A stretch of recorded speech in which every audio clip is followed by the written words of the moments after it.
Carla'S au pair se kies. Ek het baie agentskappe gaan navors en so, maar ek moet eerlikwaar sê, Carla'S au pair se webwerf was net so oulik geweest en het net so lekker gelyk, dit was net soos opwindend.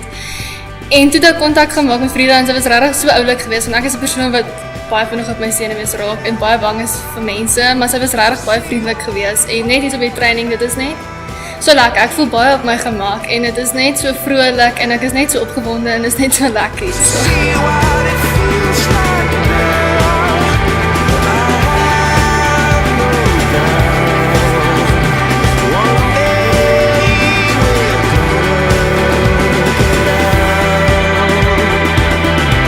Hier is een van die beste besluit wat in die lewe.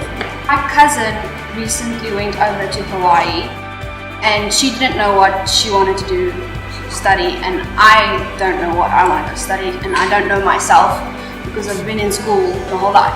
So I want to go over, work with kids of course because I like kids, but just to find myself and what I like so that I can find a career.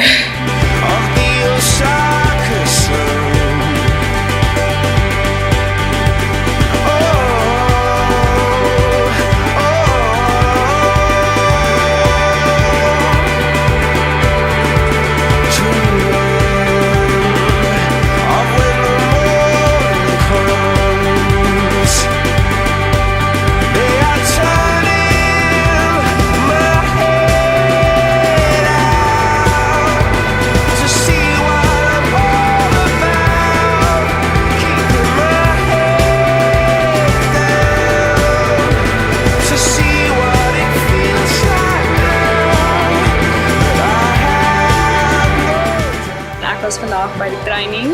Dit was baie lekker geweest. Die kos was baie lekker. Ek het baie geleer en ek sien baie uit om volgende jaar met my kursus te begin en ek het vandag baie geleer. Dit het ons baie mooi gehelp en ek beveel dit vir enige meisie aan.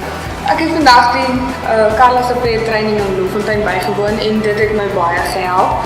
Elke dingetjie wat Frieda met ons gedeel het oor haar au pair en toe sy au pair was die ins en outs om elke situasie te hanteer wat om te doen as jy homesiek is en net alles rondom dit het baie meer gehelp. Ek sien nou baie meer uit en is baie meer opgewonde om te gaan.